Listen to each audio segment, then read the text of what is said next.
அனைவருக்கும் வணக்கம். சிவாய் நமக. இன்னைக்கு நாம சந்தோஷி மாதாவோட வரலாறு மற்றும் அவங்களுக்கு எப்படி நாம விரதம் மேற்கொள்ளணும் அப்படிங்கறத பத்தி தான் பார்க்க போறோம். வாங்க வீடியோக்குள்ள போகலாம். முதல்ல ஸ்ரீ சந்தோஷி மாதாவோட வரலாறை நாம இப்ப பார்க்கலாம். ஆவணி மாதம் பௌர்ணமி நன்னாள். வடதேசம் எங்கும் தங்களோட சகோதரர்களுக்கு சகல மங்களங்களும் உண்டாக வேண்டும் என்று சகோதரிகள் ரட்சைகளை கட்டும் ரக்ஷா பந்தன பெருவிழா நடக்கிறது. ஒவ்வொரு வீட்டிலும் குதூகலம், ஒவ்வொருவர் உள்ளத்திலும் ஆனந்தம். மண்ணுலகில் இவ்விழா இவ்வாறு நடந்து கொண்டிருக்கும் வேளையில் விண்ணுலகில் கைலை மலையில் விநாயக பெருமான் தம் இடத்தில் அமர்ந்திருக்கிறார்.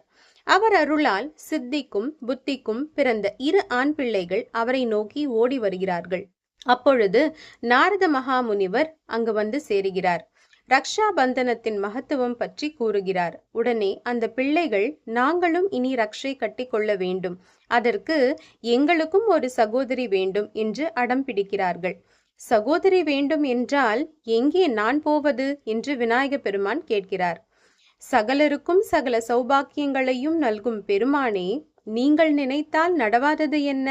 உங்கள் அருளால் இந்த பிள்ளைகளுக்கு ஒரு சகோதரியை உண்டாக்கி கொடுங்கள் என்று நாரதர் கூறுகின்றார். உடனே விநாயக பெருமான் சித்தி புத்தி என்ற தம் மனைவிமார் மூலம் அழகே உருவான ஒரு சகோதரியை அந்த பிள்ளைகளுக்கு உருவாக்கி கொடுக்கிறார். அந்த குழந்தை பார்வதியின் சக்தியையும், லக்ஷ்மி தேவியின் செல்வத்தையும், சரஸ்வதி தேவியின் கல்வி சிறப்பையும் பெற்று திகழுமாறு விநாயக பெருமான் அருள் பாலிக்கிறார். 3 தேவிமார்களும் அங்கு தோன்றி அந்த குழந்தைக்கு ஆசி வழங்குகிறார்கள். தோன்றிய குழந்தை தம் சகோதரர்களுக்கு ரக்ஷையை கட்டி வாழ்த்துகிறாள்.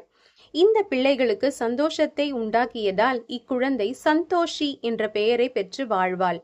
இவளை வணங்குபவர்கள் எல்லா செல்வங்களையும் அடைந்து சந்தோஷமாக வாழ்வார்கள் என்று மும்மூர்த்திகளும் வாழ்த்துகிறார்கள். வெள்ளிக்கிழமை உங்கள் மகள் பிறந்துள்ளாள். வெள்ளிக்கிழமை அவளை எண்ணி விரதமிருப்போர் சகல சௌபாக்கியங்களையும் அடைவார்கள்.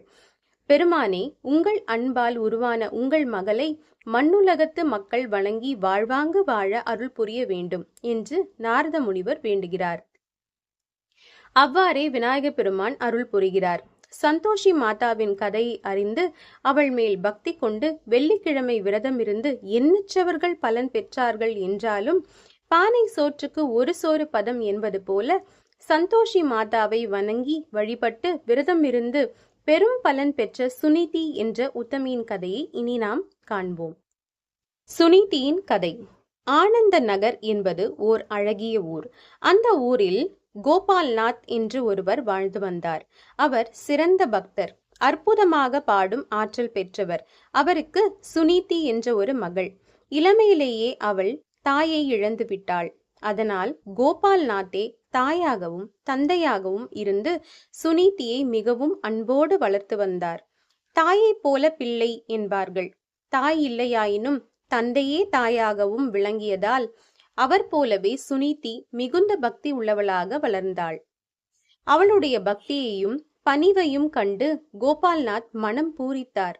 தன் ஒரே மகள் மிகச்சிறந்த வாழ்க்கையை பெற வேண்டும் என அவர் விரும்பினார். அதனால் ஒரு வெள்ளிக்கிழமை அன்று சந்தோஷி மாதா படம் ஒன்றை வாங்கி வந்தார். மகளிடம் அதை கொடுத்து சந்தோஷி மாதாவின் அற்புத மகிமைகளை எல்லாம் கூறினார். சுனிதி பக்தி பரவசத்தோடு சந்தோஷி மாதா படத்தை பெற்றுக்கொண்டாள். வெள்ளிக்கிழமை தோறும் பாடல்கள் பாடி மாதாவை துதித்தாள். அவள் சந்தோஷி மாதாவிடம் கொண்ட பக்தியை கண்ட கோபால்நாத், மகளே, உனக்கு மிகவும் சிறந்த கணவன் வாய்ப்பான் என்று கூறினார். அந்த கிராமத்திற்கு பக்கத்தில் சனந்தகடி என்ற ஒரு கிராமம் இருந்தது. அந்த ஊரில் கிழவி ஒருத்தி வசித்து வந்தாள். அவளுக்கு 7 பிள்ளைகள். அவர்களில் முதல் 6 பேரும் தக்க உத்தியோகத்தில் இருந்தார்கள். இளைய மகன் போலாநாத் மட்டும் இளமை முதலே சிறந்த பக்தனாகவும் பஜனைகள் பாடுவதில் வல்லவனாகவும் இருந்தான். போலாநாத் மிகவும் நல்லவனாக இருந்து என்ன பயன்? முதல் 6 பிள்ளைகளும் வருமானம் உள்ளவர்களாக இருந்ததால் அவர்களையே கிழவி மிகவும் போற்றி வந்தாள். ஒருவர் பின் ஒருவராக அந்த 6 பேர்களுக்கும் திருமணங்களை கிழவி முடித்து வைத்தாள். அண்ணன்மார்கள் மட்டுமல்லாமல் அவர்கள் மனைவிமார்களும் போலாநாத்தை மிகவும் அலட்சியமாகவே நடத்தினார்கள். இவனுக்கு யார் பெண் கொடுக்க போகிறார்கள் என்று அவர்கள் கேலி பேசி வந்தார்கள். 6 மருமகள்களோடு கிழவியும் சேர்ந்து கொண்டு தான் பெற்ற மகன் போலாநாத்தையே குறைவாக எண்ணத் தொடங்கினாள். போலாநாத் இதையெல்லாம் ஒருபோதும் பொருட்படுத்தவில்லை. வெள்ளிக்கிழமையானால் கோவிலுக்கு பஜனை செய்ய போய்விடுவான். அவனுக்கு அந்த வகையில் சில நல்ல நண்பர்கள் இருந்தார்கள். இதனால் வெளியில் போலாநாத்துக்கு மிகவும் நல்ல பெயர் இருந்து வந்தது. ஒரு வெள்ளிக்கிழமை அன்று கோபால்நாத் தன் வீட்டு முற்றத்தில் அமர்ந்து ராமாயணம் படித்துக் கொண்டிருந்தார். சுனிதி சந்தோஷி மாதாவுக்கு பூஜை செய்துவிட்டு தன் தந்தைக்கு பிரசாதங்கள் கொண்டு வந்து கொடுத்தாள். மகளே, நான் ராமாயணம் படித்துக் கொண்டிருக்கிறேன். சீதா பிராட்டியை மணக்க ராமபிரான் வந்தது போல மகாபக்தையான உன்னை மணக்கவும் ஒரு உத்தமன் வருவான் என்று கூறி அவளை ஆசிர்வதித்தார்.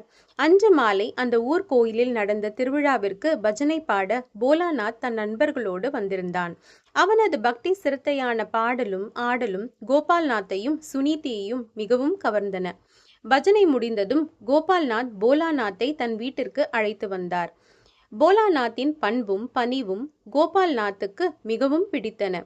காலையில் தன் மகளிடம் ராமச்சந்திர மூர்த்தியைப் போல உனக்கு ஒரு கணவன் கிடைப்பான் என்று சொன்னது பலித்து விட்டதென்றே அவர் நினைத்தார். போலாநாத்தின் தாயை கோபால்நாத் போய் பார்த்தார். தன் மகளை மருமகளாக்கி கொள்ளும்படி வேண்டினார். ஏழை பெண் என்றதும் நன்றாக வேலை வாங்கலாம் என்று முன்னர் அந்த வீட்டிற்கு வந்த 6 பேரும் நினைத்தார்கள். அவர்கள் எண்ணுவதுதானே சட்டம். அவர்கள் இந்த பெண்ணையே போலாநாத்துக்கு மனம் முடித்து விடலாம் என்று கூறினார்கள். கிழவி உடனே அதற்கு உடன்பட்டாள். போலாநாத்துக்கும் சுனிதிக்கும் திருமணம் அம்மனின் அருளாலும் ஸ்ரீராமனின் அருளாலும் நன்றாக நடந்தேறியது. போலாநாத்தின் அண்ணன்மார்களின் மனைவியர் 6 பேரும் அவனிடமும் அவன் மனைவியிடமும் நிறைய வேலை வாங்கினார்கள். இருவரும் மிகவும் பொறுமையோடு குடும்பம் நடத்தி வந்தார்கள். நாள்தோறும் சமையல் முடிந்தவுடன் கிழவி தன் 6 பிள்ளைகளையும் அழைத்து உணவு படைப்பாள். பின் அவர்கள் சாப்பிட்டு மீந்ததை எடுத்து ஒரு தட்டில் வைப்பாள். பிறகு போலாநாத்தை அழைத்து அதை புதிய உணவு போல கொடுப்பாள். நாள்தோறும் இப்படியே அவள் செய்து வந்தாள். இதை அறியாத போலாநாத் வேறுபாடில்லாமல் அந்த உணவுகளை உண்பதுடன் தாயிடம் எப்போதும் போல பற்றோடும் பக்தியோடும் இருந்து வந்தான். ஒரு நாள் தன் கணவனுக்கு அவன் தாய் எச்சில் உணவுகளை எடுத்து வைத்து கொடுப்பதை சுனிதி பார்த்துவிட்டாள். அவள் உள்ளம் வேதனையால் விம்மியது. கண்கள் கலங்கின. அன்று இரவில் சுனிதி தன் கணவனிடம் இதை பற்றி கூற விரும்பினாள். ஆனாலும் கணவன் சினம் அடைவானோ என்று தயங்கினாள். அவள் தயங்கியதை கண்டு வியப்படைந்த போலாநாத், எதாக இருந்தால் என்ன, தைரியமாக சொல் என்று கூறினான். அவள் அன்னை அவனுக்கு எச்சில் உணவுகளை படைப்பது பற்றி எடுத்து கூறினாள். ஒருபோதும் என் தாய் இப்படி செய்ய மாட்டாள் என்று அவன் கூறினான். உங்களுக்கு உங்கள் தாயிடம் மரியாதையும் பற்றும் பக்தியும் இருப்பதை நான் மிகவும் விரும்புகிறேன். அதே சமயம் என் கணவரின் மானமும் மரியாதையும் எனக்கு முக்கியம் அல்லவா? நான் என் கண்களால் பார்த்ததையே கூறுகிறேன். நீங்கள் ஒருமுறை பாருங்கள். உங்களுக்கு அப்பொழுதுதான் என் பேச்சில் நம்பிக்கை ஏற்படும் என்று சுனிதி கூறினாள். மறுநாளே இது பற்றிய உண்மையை அறிந்து கொண்டு விட வேண்டும் என்ற துடிப்பு அவனுக்கு ஏற்பட்டது. அவன் நினைத்ததற்கு ஏற்ப மறுநாள் பெரிய பண்டிகை. எனவே பல வகை தின்பண்டங்களை செய்தார்கள். தன் எண்ணத்தை செயலாக்கிக் கொள்ள நினைத்து போலாநாத் வயிற்று வலி என்று கூறிவிட்டு சமையல் கட்டின் ஒரு மூலையில் படுத்துக் கொண்டான். போர்வையை வேறு இழுத்து போர்த்தி கொண்டான். வழக்கம் போல கிழவி 6 பிள்ளைகளையும் சாப்பிட அழைத்தாள். அவர்கள் சாப்பிட்டு சென்ற பிறகு போலாநாத் தூங்குவதாக நினைத்து அவர்கள் உண்டு மீந்த எச்சில் பொருட்களை தட்டில் எடுத்து வைத்தாள். பிறகு அதை எடுத்துக்கொண்டு போலாநாத் படுத்திருந்த இடத்திற்கு சென்றாள்.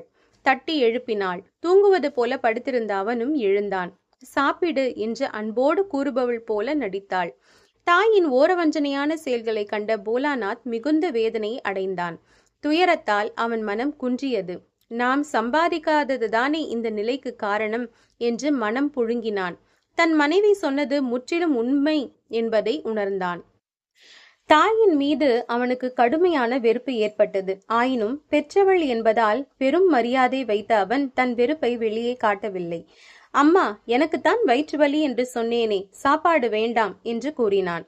ஒப்புக்குத்தானே அவள் சாப்பாடு போடுகிறாள், உண்மையாகவா போடுகிறாள்? எனவே அவன் வேண்டாம் என்று கூறியதும் அவள் சாப்பாட்டு தட்டை எடுத்துக்கொண்டு புறப்பட்டாள். அம்மா என்று போலாநாத் அழைத்தான். என்ன என்று தாய் கேட்டாள். அம்மா, நான் நாளை வெளியூர் போகலாம் என்று இருக்கிறேன். என்று கூறினான். ஏன் என்று தாய் கேட்டாள். போலாநாத் மௌனமாக இருந்தான். மகன் ஏதோ வெறுப்பாக பேசுகிறான் என்பதை கிழவி புரிந்து கொண்டாள். அவன் போய்விட்டால் எச்சில் சோறு கூட போட வேண்டாம் அல்லவா? நாளை போவதை இன்றைக்கே போயேன் என்று அவள் சீறினாள். அப்பொழுதே புறப்படுவது என போலாநாத் முடிவு செய்தான். தூரத்தில் இந்த காட்சியை பார்த்து கொண்டு நின்ற சுனீதியின் கண்களில் நீர் பெருகியது. போலாநாத்தின் கண்களும் கலங்கின. அவன் அங்கிருந்து மனைவி நிற்கும் இடத்திற்கு சென்றான். அவளை மாட்டுத் தொழுவம் பக்கம் அழைத்துச் சென்றான். மாமியார் ஏதாவது கூறுவாள் என்று பயந்து அவள் சாணத்தை தட்டத் தொடங்கினாள். சுனிதி, நான் வெளியூர் போவதென முடிவு செய்துவிட்டேன் என்று போலாநாத் கூறினான். அவன் முடிவு அவளுக்கு மகிழ்ச்சியே தந்தது என்றாலும் கணவன் உண்ணாமல் பட்டினியாக புறப்படுவதை எண்ணி கலங்கினாள். சாப்பிடாமல் போகிறீர்களே என்று அவள் கேட்டாள். நாயினும் கேவலமாக எச்சில் உணவை உண்டு செல்வதை காட்டிலும் உண்ணாமல் செல்வதே மேல். நீ இவர்களிடம் இருந்தால் மிகவும் துன்பப்படுவாய். எனவே நீ உன் தந்தையிடம் போய்விடு. நான் வந்த பிறகு வரலாம் என்று அவன் கூறினான். நான் பிறந்த இடத்திற்கு போக மாட்டேன். துன்பமோ இன்பமோ புகுந்த இடத்திலேயே இருப்பேன். நீங்கள் சீக்கிரம் வந்துவிடுங்கள் என்று அவள் கூறினாள். சுனிதி, உன் உயர்ந்த பண்புக்கு ஒரு குறையும் வராது. நீ என்றும் தெய்வ பக்தியோடு தர்மத்தை மதித்து நட.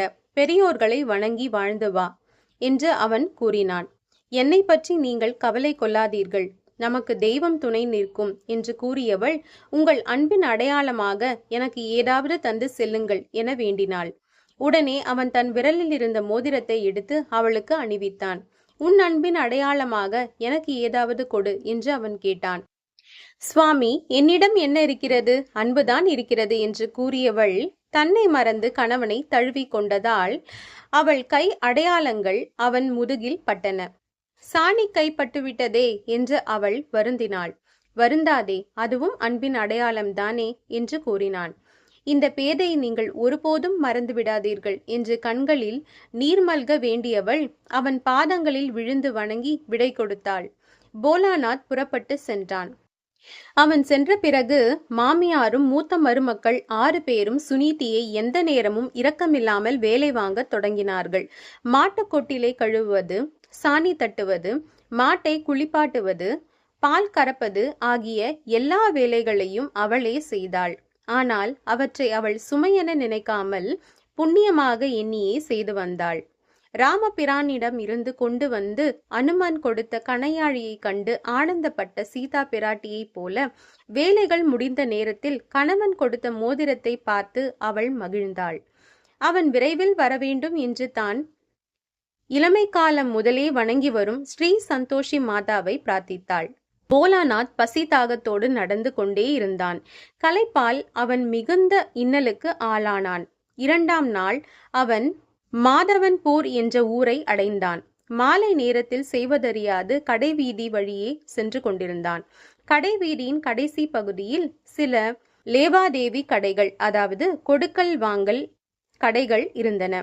அதில் அந்த நேரத்திலேயே சில கடைகளை அதன் முதலாளிகள் மூடிக்கொண்டு சென்று விட்டார்கள். ஒரு கடையில் வியாபாரி ஒருவர் தனியாக உட்கார்ந்திருந்தார். அங்கு சந்தடி குறைவாக இருந்தது. பக்கத்து கடைகளும் மூடியிருந்தன. இதை பயன்படுத்தி கொண்டு அவரை அடித்து போட்டுவிட்டு பணங்களையும் நகைகளையும் அள்ளி செல்லும் நோக்கத்தோடு திருடன் ஒருவன் அந்த வியாபாரிக்கு பின்புறம் கையில் தடி ஒன்றோடு அடிமேல் அடி வைத்து வந்து கொண்டிருந்தான். இந்த காட்சியை அப்பக்கமாக வந்து கொண்டிருந்த போலாநாத் பார்த்து விட்டான். இயல்பாகவே ஈவு இரக்கம் மிகுந்த அவனுக்கு வியாபாரியை காப்பாற்ற வேண்டும் என்ற எண்ணம் மேலிட்டது. அசுரத்தனமாக தைரியம் ஏற்பட்டன. உடம்பில் தெம்பு பிறந்தது. பாய்ந்து சென்று அந்த திருடனை அவன் பிடித்தான். அகப்பட்டு கொண்ட திருடன் தப்பினால் போதும் என்று ஓடத் தொடங்கினான். வியாபாரி நடந்ததை அறிந்தார். போலாநாத்தின் உதவியை மிகவும் போற்றினார். காலத்தால் செய்யும் உதவிதான் சிறந்தது, அதை நீ செய்திருக்கிறாய் என்று பாராட்டினார். பிறகு போலாநாத்தை ஆதரவுடன் தன் அருகில் அமரச் சொன்னார். அவனை பற்றிய விவரங்களை கேட்டார். போலாநாத் அவரிடம் தன் சோதனை மிகுந்த கதையை கூறினான். இன்றிலிருந்து உனக்கு நற்காலம்தான். என் உயிரை காத்தாய். உன் துயரத்தை நான் போக்குகிறேன். இனி நீ என் பிள்ளை போல என்று கூறி அவனை தன் இல்லத்திற்கு அவர் அழைத்துச் சென்றார். குளிக்கச் சொன்னார். புதிய ஆடைகள் கொடுத்தார். உணவு உண்ணச் சொன்னார். தன் கடையிலேயே வேலை பார்க்குமாறும் தக்க ஊதியம் தருவதாகவும் கூறினார். மறுநாள் முதல் போலாநாத் கடைக்கு சென்றான். பொறுப்போடு காரியங்களை கவனித்து வரலானான். இந்த சூழ்நிலையில் இவன் இருக்க பல்வேறு துன்பங்களுக்கு இலக்காகி வந்த சுனிதி நாள்தோறும் மானசீகமாக ஸ்ரீ சந்தோஷி மாதாவை வணங்கி வந்தாள். நாட்டில் ஸ்ரீ சந்தோஷி மாதாவை வணங்குபவர்களும் அவள் விரதத்தை மேற்கொள்பவர்களும் பெருகி வருவதை உமா மகேஸ்வரியும் லக்ஷ்மியும் சரஸ்வதியும் கண்டார்கள். விண்ணுலகின் வெற்றி தெய்வங்களான் நமக்கு இல்லாத பெருமை மண்ணுலகில் இந்த சந்தோஷிக்கு இருக்கிறதே என்று அவர்கள் எண்ணினார்கள். பெருந்துன்பத்திற்கு இலக்காகி நிற்கும் சுனிதி தங்களை நினைக்காமல் சந்தோஷியை தானே நினைக்கிறாள் என்று அவர்கள் வருத்தமுற்றார்கள். எனவே அந்த 3 தேவிகளும் போலாநாத்தை பெரியவனாக்கி அதன் மூலம் அவன் சுனீதியை மறக்கும்படி செய்ய நினைத்தார்கள். உமா மகேஸ்வரி அவனுக்கு தைரியத்தை நல்கினாள்.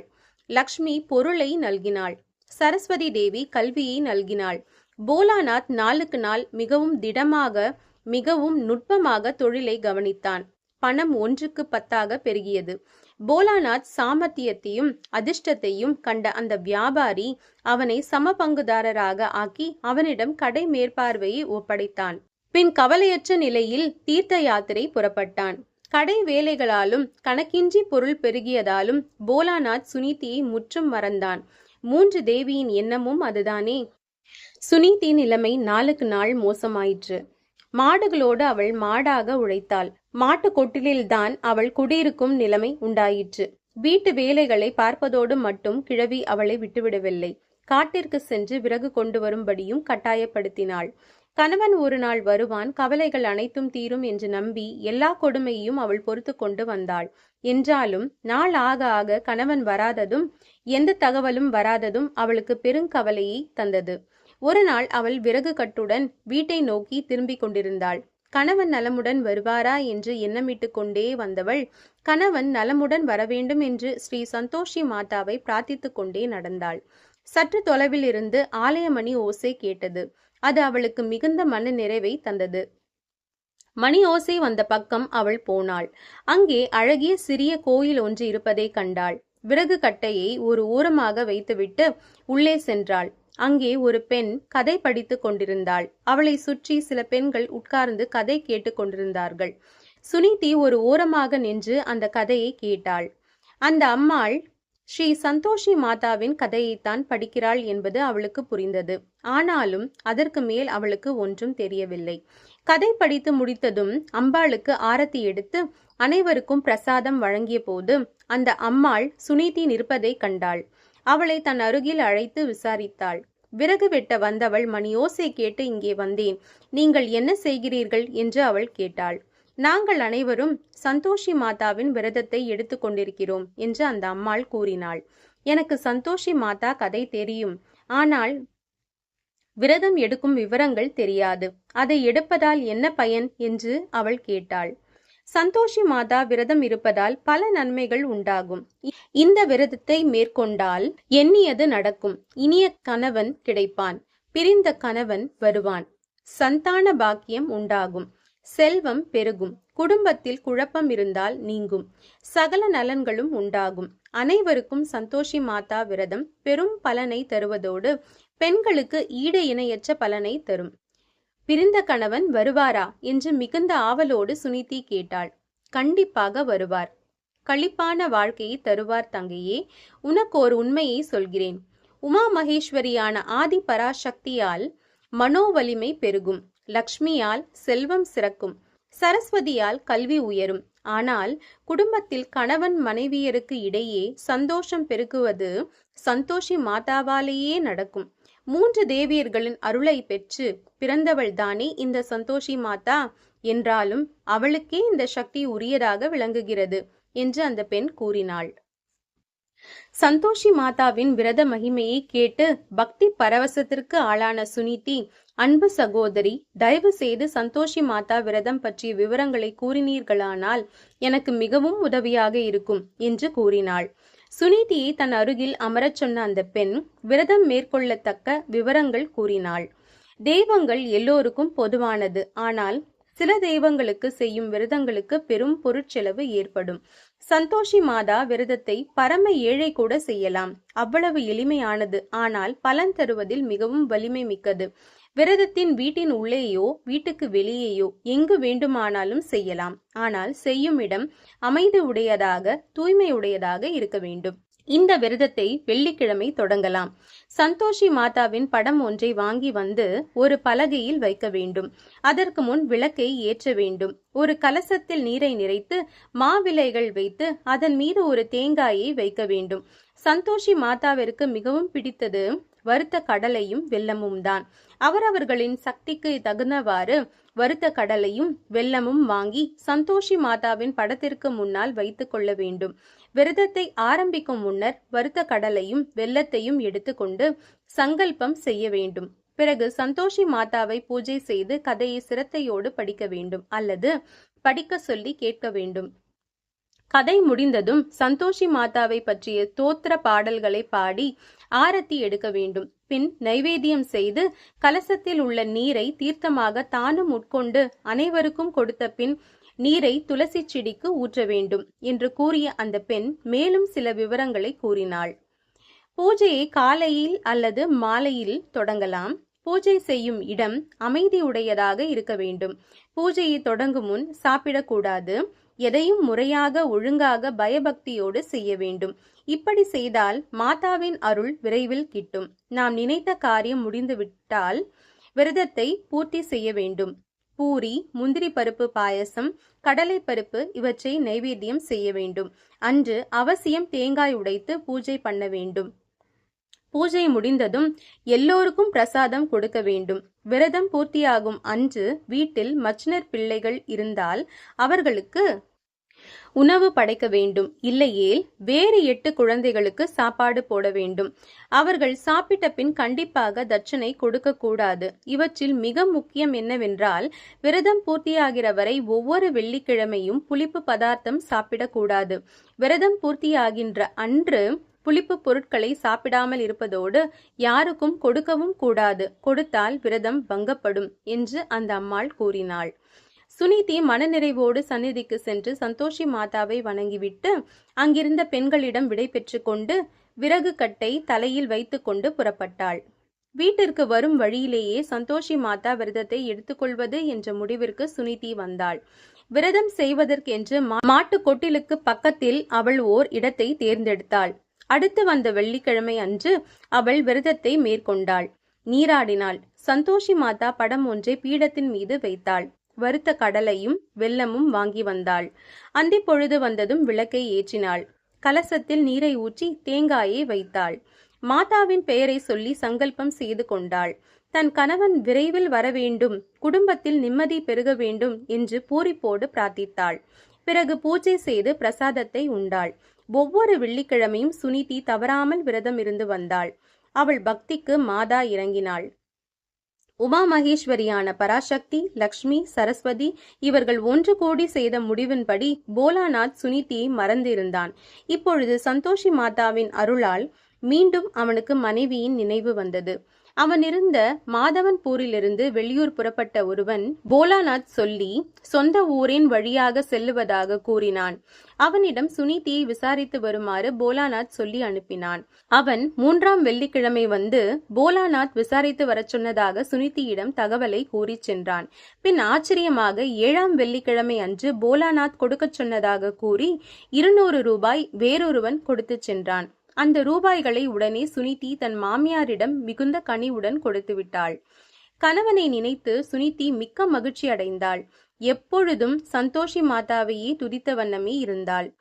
சுனிதியின் மாமியாரும் மைத்துனர்களும் அவர்களின் மனைவிமார்களும் அவள் மிகவும் துயரப்பட்டு கொண்டிருந்த பொழுது அவள் மீது பொறாமைப்பட்டவர்கள் சந்தோஷப்படுகிறாள் என்றால் அவர்கள் சும்மாவா இருப்பார்கள்? மிகவும் பொறாமைப்பட ஆரம்பித்தார்கள். இழிவாக பேசினார்கள், கொடுமைப்படுத்தினார்கள். இவற்றையெல்லாம் சுனிதி பொறுமையாக சகித்து கொண்டாள். அரக்கர்களிடம் அகப்பட்ட சீதா தேவி எவ்வாறு ராமபிரானையே நினைத்து கொண்டு சகல துன்பங்களையும் பொறுத்து கொண்டாளோ அதே போல சந்தோஷி மாதாவின் கோவிலுக்கு சென்றாள். அவள் பாதங்களை பற்றி கொண்டாள். கண்ணீர் பெருக்கி, தாயே, உன்னை நான் பொன் வேண்டும் பொருள் வேண்டும் என்றா கேட்கின்றேன்? என் கண்கண்ட தெய்வம் கணவன் வேண்டும் என்றுதானே மன்றாடுகிறேன். அவரோடு சேர்ந்து வாழும் பாக்கியம் வேண்டும் என்றுதானே கெஞ்சுகிறேன் என்று வேண்டினாள். சந்தோஷி மாதா மனம் இறங்கினாள். தூங்கிக் கொண்டிருந்த போதே போலாநாத்தின் கனவில் தோன்றினாள். மகனே, நீ இங்கு சுகமாக இருக்கிறாய். ஆனால் உன் மனைவி அங்கு பெருந்துன்பங்களுக்கு ஆளாகி தவிக்கிறாள். உனக்கு பணம், காசு, நவரத்தினங்கள் இவைகளை சொத்தாக இருக்கலாம். ஆனால் கற்புடை பெண்ணுக்கு கணவன்தான் சகல சொத்து. உன் வரவுக்காக அந்த உத்தமி ஒவ்வொரு நாளும் ஏங்குகிறாள். நீயோ இங்கு கவலை இல்லாமல் தூங்குகிறாய். நீ உடனே அவளிடம் செல்வாயாக என்று தூண்டினாள். கொடுத்த பணங்கள் வசூலாகாமல் இருக்கின்றன. முதலாளியோ ஊரில் இல்லை. நான் எப்படி உடனே போக முடியும் என்று போலாநாத் கேட்டான். மகனே, மனம் இருந்தால் மார்க்கமா இல்லை? நாளை காலையில் நீராடிவிட்டு சந்தோஷி மாதாவான என் நாமத்தை கூறி நெய்விளக்கு ஏற்றி விழுந்து வணங்கி பிரார்த்தனை செய். விரைவிலேயே உன் எண்ணங்கள் பலிதமாகும் என்று கூறி தாய் மறைந்தாள். மறுநாள் எழுந்து இரவு கண்ட கனவை பற்றி மற்றவர்களிடம் அவன் கூறினான். அவர்கள் கனவு உண்மையாகுமா என்று கூறி அவனை கேலி செய்தார்கள். என்றாலும் முழு நம்பிக்கையுடன் அவன் சந்தோஷி மாதாவை முறைப்படி துதித்தான்.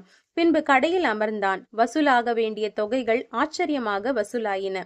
யாத்திரை சென்றிருந்த முதலாளி எதிர்பாராத நிலையில் வந்து சேர்ந்தார். அவன் ஊருக்கு போக விரும்புவதை அறிந்து பெரும் பணமும் ஏராளமான பொருள்களும் கொடுத்தார். போலாநாத் ஊருக்கு புறப்பட்டான். ஒரு வெள்ளிக்கிழமை அன்று வழக்கம் போல சுனிதி காட்டிற்கு விறகு கொண்டு வர சென்றாள். தாயை வணங்கிவிட்டு கோவிலில் உட்காரும் பொழுதெல்லாம் தாயின் அரவணைப்பில் கிடைக்கும் ஆனந்தமே அவளுக்கு ஏற்பட்டு வந்தது. அந்த சமயத்தில் ஆகாயத்தில் தூசி எழுவதை அவள் கண்டாள். இது எக்காரணத்தால் ஏற்படுகின்றது என்று மாதாவை நோக்கி கேட்டாள். மகளே, உன் கணவன் வந்து கொண்டிருக்கிறான். கொண்டு வந்துள்ள விறகுகளை 3 கட்டுக்களாக கட்டி ஒன்றை நதிக்கரையில் வைத்துவிடு. யாத்ரீகர்கள் அதை பயன்படுத்துவார்கள். உனக்கு நன்மைகள் பெருகும். 2வது கட்டை என் கோவிலிலே வை. வரும் உன் கணவன் இங்கு தங்கி உணவு தயாரித்து உண்டு பின் வருவான். இன்னொரு கட்டை நீ சுமந்து செல். உன் கணவன் வந்து வீட்டிற்குள் உள்ளே செல்லும் சமயம் பார்த்து விறகு சுமையை போட்டுவிட்டு உன் மாமியாரை நோக்கி, மாமி, நாள்தோறும் கொண்டு வருவது போலவே இன்றும் விறகு கொண்டு வந்திருக்கிறேன். வழக்கமாக எனக்கு கொடுக்கும் தவிட்டு ரொட்டியும் கொட்டாங்கச்சியில் தண்ணீரையும் கொடுங்கள் என்று கேள். அதோடு உன் கணவன் வந்ததை காட்டிக்கொள்ளாமல் இன்று நம் வீட்டிற்கு விருந்தாளி யார் வந்திருக்கிறார்கள் என்று கேள். நான் சொன்னவற்றை உன் மாமியாருக்கு பயப்படாமல் தைரியமாக சொல். அதனால் உன் நிலையை கணவன் நன்கு புரிந்து கொள்வான். இதனால் உன் மீது உன் கணவனுக்கு அன்பும் அனுதாபமும் அக்கறையும் ஏற்படும் என்று மாதா கூறினாள். அன்னை கூறியபடியே விறகுகளை 3 கட்டுக்களாக்கிய சுனிதி ஒன்றை ஆற்றங்கரையில் வைத்துவிட்டு இன்னொன்றை மாதாவின் கோவிலில் வைத்துவிட்டு மற்றும் ஒன்றை தூக்கி கொண்டு ஊரை நோக்கி புறப்பட்டாள். போலாநாத் வரும் வழியில் ஸ்ரீ சந்தோஷி மாதா கோயிலில் தங்கி சுனிதி வைத்து சென்ற விறகை எடுத்து அவற்றை கொண்டு உணவு சமைத்து சாப்பிட்டுவிட்டு ஊரை நோக்கி சென்றாள். வீட்டை அடைந்தாள். அவன் வீட்டுக்குள் நுழைந்த நேரம் பார்த்து சுனிதி வந்தாள். மாமி, நாள்தோறும் கொண்டு வருவது போலவே இன்றும் விறகு கொண்டு வந்திருக்கிறேன். வழக்கமாக கொடுக்கும் தவிட்டு ரொட்டியும் கொட்டாங்கச்சியில் தண்ணீரையும் தாருங்கள் என்று கூறியதோடு இன்று நம் வீட்டிற்கு விருந்தாளி யார் வந்திருக்கிறார்கள் என்று கேட்டாள். உடனே கிழவி வெளியே வந்தாள். விருந்தாளியா? உன் கணவன் அல்லவா வந்திருக்கிறான். விரைவாக சென்று புதிய அணிமணிகளை எல்லாம் அணிந்து கொள் என்று கூறி அவசரப்படுத்தினாள். இந்த நிலையில் போலாநாத் வெளியே வந்தான். போலாநாத்துக்கு சுனிதியை அடையாளமே தெரியவில்லை. யாரோ வேலைக்காரி என்று முதலில் அவன் நினைத்து விட்டான். தான் வெளியூர் புறப்படும் பொழுது அவள் கையில் அணிவித்த மோதிரம் அவன் பார்வையில் பட்டது. உடனே சுனிதிக்கா இந்த நிலை என்று எண்ணி கலங்கினான். கிழவி செய்வதறியாது திருடியைப் போல விழித்தாள். பிறகு சுனிதியை பற்றி தவறாக சொல்ல முயன்றாள். போலாநாத் அதை நம்புவானா? பெற்ற மகனான தனக்கே எச்சில் உணவு படைத்தவளாயிற்றே என்று எண்ணி அவள் பேச்சை பொருட்படுத்தாமல் வேறு ஒரு வீட்டுச் சாவியை அவளிடம் பெற்றுக்கொண்டு அவன் மனைவியை அழைத்து கொண்டு அங்கே சென்றான். அவளை அன்போடு தழுவி ஆறுதல் கூறினான். கண்களில் வழிந்த நீரை துடைத்தான். ஸ்ரீ சந்தோஷி மாதாவின் அருளால் நாம் ஒன்று சேர்ந்து விட்டோம். இனி சகல சௌகரியங்களோடு வாழ்வோம் என்று கூறி தான் கொண்டு வந்த பொருட்களை எல்லாம் மகிழ்ச்சியோடு அவளுக்கு காட்டினான். அந்த வீடு அரண்மனை போல் ஆயிற்று. ஆனந்தமாக அவர்கள் அதில் வாழத் தொடங்கினார்கள். ஒரு நாள் ஸ்ரீ சந்தோஷி மாதாவின் விரத மகிமையை சுனிதி தன் கணவனிடம் விவரித்தாள். வரும் வெள்ளிக்கிழமை விரதத்தை நிறைவு செய்யலாம் என்று கூறினாள். அவனும் விரத மகிமையை உணர்ந்தான். நிறைவு செய்ய உடன்பட்டான். வெள்ளிக்கிழமை அன்று விரதத்தை நிறைவு செய்ய சிறப்பான ஏற்பாடுகளை சுனிதி செய்தாள். அன்று அந்த விழாவிற்கு மைத்துனர்களின் பிள்ளைகளை சாப்பிட அழைத்தாள். சுனீதியின் விரதத்தை பங்கம் செய்ய இதுதான் தக்க தருணம் என்று அந்த பிள்ளைகளின் தாய்மார்கள் எண்ணினார்கள். எனவே அவர்கள் பிள்ளைகளிடம் போகும்போதே நீங்கள் சாப்பிடும் போதே புளிப்பு பண்டம் வாங்கி அங்கேயே சாப்பிட்டு விடுங்கள் என்று அவர்கள் சொல்லி அனுப்பினார்கள். சுனீதி மைத்துனர்களின் பிள்ளைகளை வரிசையாக அமர்த்தி பூரி, பாயசம், பருப்பு வகைகளை படைத்தாள். அவற்றை வயிறு புடைக்க தின்ற அவர்கள் இனிப்பை அதிகமாக தின்றுவிட்டோம், புளிப்பு பண்டம் ஏதாவது கொடுங்கள் என்று அடம் பிடித்தார்கள். அவர்களை சுனீதி சமாதானப்படுத்தினாள். பிறகு தட்சணை பணம் வேண்டும் என்று பொல்லாத பிள்ளைகள் கேட்டார்கள். தட்சணை பணம் கொடுக்க கூடாது என்பதை மறந்துவிட்ட சுனீதி உடனே அவர்களுக்கு தட்சணை பணத்தை கொடுத்தாள். அதை வாங்கி அந்த பையன்கள் உடனே கடைக்கு சென்று பணம் கொடுத்து புளியம்பழம் வாங்கி வந்து சுனீதி உத்தியாபனம் செய்த இடத்திலேயே சாப்பிட்டார்கள். இதனால் சுனீதி பெரும் பயத்திற்கும் கலக்கத்திற்கும் ஆளானாள். இந்த நிகழ்ச்சிக்கு ஏற்ப மறுநாள் அவ்வூர் அரசனிடம் போலாநாத்தை அழைத்துச் சென்றார்கள். உன் கணவன் வெளியூரில் பொருட்களை திருடி கொண்டு வந்துவிட்டான், அதனால்தான் அரசர் அழைத்து போயுள்ளார், சரியான தண்டனை கிடைக்கும் என்று சுனீதியின் மைத்துனன்மார் மனைவிகள் அவளை பெரிதும் பயமுறுத்தினார்கள். திக்கற்றவர்களுக்கு தெய்வம் தானே துணை, திக்கற்ற நிலையை அடைந்து விட்டோமோ, கணவனுக்கு என்ன நேருமோ என்று கலவரத்திற்கும் ஆளான சுனீதி சந்தோஷி மாதா கோயிலுக்கு ஓடினாள். மாதாவின் கால்களை பற்றி கொண்டாள். தாயே, நான் ஏதாவது தவறு செய்திருந்தால் மன்னித்துவிடு, நான் ஒன்றும் அறியாத பேதை என்று கூறினாள். சந்தோஷி மாதா பிரசன்னமானாள். பெரும் கோபம் கொண்டு சீறினாள். மகளே, நீ என் விரதத்தை பங்கம் செய்து விட்டாய். அந்த பிள்ளைகள் பணம் கேட்டபோது நீ கொடுத்திருக்க கூடாது. கொடுத்ததால் தானே அவர்கள் புளிப்பை தின்று விரதத்தை பங்கம் செய்து விட்டார்கள் என்று மாதா கேட்டாள். தாயே, நான் அறியாமை நிறைந்தவள், உன் விரதத்தை செய்கிற அளவுக்கு ஞானம் இல்லாதவள். குழந்தையின் கை கண்ணில் பட்டுவிட்டால் வெட்டியா எறிவார்கள். அதை போல பேதை நான் செய்த தவறை பொறுத்தருள்வாயாக. மீண்டும் நான் முறைப்படி செய்து விரதத்தை முடிக்கின்றேன், உத்தியாபனத்தை முடிக்கின்றேன் என்று கெஞ்சினாள். சுனீதியின் கள்ளங்கபடமற்ற பக்தியை கண்டு சந்தோஷி மாதா மிகவும் மனம் இறங்கினாள். மகளே, உன் பக்தியை மெச்சுகிறேன், உனக்கு எந்த தீங்கும் நேராது, உனக்கு நான் என்றென்றும் துணையாயிருப்பேன் என்று கூறினாள். சுனீதி பெரும் மகிழ்ச்சியோடு மனநிறைவோடு வீட்டிற்கு வந்து சேர்ந்தாள். போலாநாத்துக்கும் பெரும் மகிழ்ச்சியோடு தன் வீடு வந்தான். வெளிதேசம் சென்று பெரும் பொருள் தேடி வந்ததை சிறப்பித்து அரசன் அவனுக்கு ரத்தின மோதிரத்தை பரிசாக கொடுத்திருந்தான்.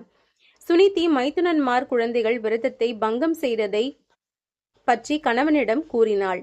சுனீதியின் யோசனைப்படி அடுத்த வெள்ளிக்கிழமை சந்தோஷி மாதா விரதத்தை பூர்த்தி செய்யும் விழாவை சிறப்பாக கொண்டாடுவது என அவர்கள் முடிவு செய்தார்கள். வெள்ளிக்கிழமை வந்தது. விருந்துக்கு எந்த பிள்ளைகளை அழைப்பது என்று சுனீதி சிந்தித்தாள். குற்றத்தையே பெரிதாக கருதக்கூடாது, மைத்துனர் பிள்ளைகளையே அழைப்போம் என்று அவள் தீர்மானித்தாள். முதலில் வந்து விரதத்தை பங்கம் செய்த அவர்களையே மகா உத்தமையான சுனீதி கூப்பிட்டாள். இந்த முறையும் புளிப்பு பண்டங்களை கேட்குமாறும் அவளது தட்சணைக்கு பணம் பெற்று புளியம்பழம் வாங்கி வந்து உத்தியாபனம் நடக்கும் இடத்திலேயே சாப்பிடுமாறும் அந்த பையன்களின் தாயார்கள் சொல்லி அனுப்பினார்கள். வந்த பையன்கள் சந்தோஷி மாதாவின் அருளால் முதலிலேயே புளிப்பு பண்டம் கேட்டார்கள். சுனீதி சினம் கொண்டாள். தீயோரை காண்பதும் தீது என்பது பெரியோர் வாக்கு. அப்படி இருந்தும் உறவினர் என அழைத்தோம், அவர்கள் குணத்தை காட்டிவிட்டார்களே என்று எண்ணிய சுனீதி, இங்கு புளிப்பு பண்டம் ஏதும் இல்லை, விரும்பினால் இனிப்பை சாப்பிடுங்கள், இல்லையேல் போங்கள் என்று கடிந்து கொண்டாள். அவர்கள் போய்விட்டார்கள். பிறகு பக்கத்து வீடுகளில் உள்ள பிள்ளைகளில் 8 பேரை அழைத்து வந்த சுனீதி அவர்களுக்கு பூரி, பாயசம், பருப்பு முதலிய பொருட்களையே கொடுத்தாள். அன்று சந்தோஷி மாதா விரதம் மிகச் சிறப்பாக நிறைவேறியது. விரைவிலேயே சுனீதி கருவுற்றாள். உரிய காலத்தில் அழகே உருவான ஓர் ஆண் குழந்தைக்கு தாயானாள். அன்று போலாநாத் ஊர் மக்கள் அனைவருக்கும் இனிப்பு வழங்கினான். குழந்தையை எடுத்துக்கொண்டு போலாநாத்தும் சுனீதியும் சந்தோஷி மாதா கோயிலுக்கு சென்றார்கள். அருளே உருவான அந்த தெய்வத்தின் காலடியில் பிள்ளையை கிடத்தினார்கள். தாயே, இந்த செல்வனுக்கு தீர்க்க ஆயுசையும் திடத்தையும் உன் மீது நீங்காத பக்தியையும் நல்க வேண்டும் என்று வேண்டினார்கள். உன் நினைவாக என்றும் நாங்கள் இருக்க ஆசிர்வாதம் செய்தருள்வாயாக என்று கேட்டுக்கொண்டார்கள். சுனீதி தங்கமான பெண், எப்போதும் என் நினைவாகவே இருக்கின்றாள். அடிக்கடி என் கோயிலுக்கு வருகிறாள். நான் அவள் வீட்டிற்கு போகிறேன் என்று சந்தோஷி மாதா நினைத்தாள். தீயவர்களுக்கு அச்சத்தை உண்டாக்கினால்தான் அவர்கள் திருந்துவார்கள். எனவே சந்தோஷி மாதா தனக்கு நைவேத்திய பொருளான வறுத்த கடலையாலும் வெல்லத்தாலும் முகம் முழுவதும் ஒட்ட வைத்த நிலையில் தீயவர்களுக்கு பயங்கர தோற்றத்தோடும் நல்லவர்களுக்கு அழகே உருவான தோற்றத்தோடும் காட்சி தந்த வண்ணம் புறப்பட்டாள். சுனிதியின் வீட்டை அடைந்தாள். சுனிதி மாமியாரும் அவள் மைத்துனர்களின் மனைவிமார்களும் குழந்தைகளும் மாதாவின் அந்த கோர வடிவத்தை கண்டு பெரும் கலவரம் அடைந்தார்கள். பேய் வருகிறது என்று புலம்பினார்கள், கூச்சலிட்டார்கள். அந்த சமயம் சுனிதி பிள்ளைக்கு பால் கொடுத்து கொண்டிருந்தாள். வந்தவள் மாதாதான் என்பதை அவள் புரிந்து கொண்டாள். எனவே அவள் தன்னை மறந்தாள். தாய் தன் வீட்டிற்கே வந்து விட்டாள் என்று பேரானந்தம் அடைந்தாள். எனவே அவள் சந்தோஷி மாதா கி ஜெய் என்று குரல் எழுப்பியபடியே தன் குழந்தைக்கு பால் கொடுத்து கொண்டிருக்கிறோம் என்பதை மறந்து எழுந்தாள். அதனால் அவள் மடியிலிருந்து குழந்தை கீழே விழுந்தது. இதை பார்த்து அவள் மாமியார் பெருங்கோபம் கொண்டாள். இந்த கோர உருவத்தை பார்த்து இவள் ஏன் இப்படி குதிக்கிறாள்? பிள்ளையை கூட உதறிவிட்டாளே என்று திட்டினாள். கருணையே வடிவான மாதா விட்டு விடுவாளா? வந்து குழந்தையை ஏந்தி காத்தாள். மாதாவின் மாயையால் எங்கு பார்த்தாலும் குழந்தைகளாகவே தெரிய தொடங்கின. அந்த காட்சியை கண்ட கிழவி அன்னையின் பெரும் சக்தியை கண்டு பக்தியுடன் கைகூப்பி நின்றாள். குற்றம் செய்து தெய்வத்தை நிந்தித்தவர்கள் ஒரு நாள் நடுங்கித்தானே ஆக வேண்டும். கிழவியும் அவள் மருமக்கள்மார்களும் பிள்ளைகளும் மாதாவின் காலடியில் விழுந்து மன்னிப்பு கேட்டார்கள். மாதா அவர்களை மன்னித்தாள். நல்லார் ஒருவருக்காக பெய்யும் மழை எல்லோருக்கும் பயன்படுவது போல நான் என் பரம பக்தையான சுனிதியின் பொருட்டே இங்கு வந்தேன். பாவிகளான நீங்களும் அந்த புண்ணியவதியால் என்னை தரிசிக்கும் பெறு பெற்றீர்கள். இனி எந்த வேறுபாடும் இல்லாமல் வாழுங்கள். ஒற்றுமையாக வாழ்வதுதான் உயர்வதற்கு வழி என்று கூறிய சந்தோஷி மாதா தன் கையில் இருந்த குழந்தையை சுனிதியிடம் கொடுத்து ஆசிர்வதித்தாள். பின் அழகு திருவுருவோடு அனைவருக்கும் காட்சி கொடுத்து மறைந்தாள். சுனிதியும் போலாநாத்தும் அவர்கள் குழந்தையும் எல்லா நலனும் பெற்று பெருவாழ்வு வாழ்ந்தார்கள். ஸ்ரீ சந்தோஷி மாதா கி ஜெய்.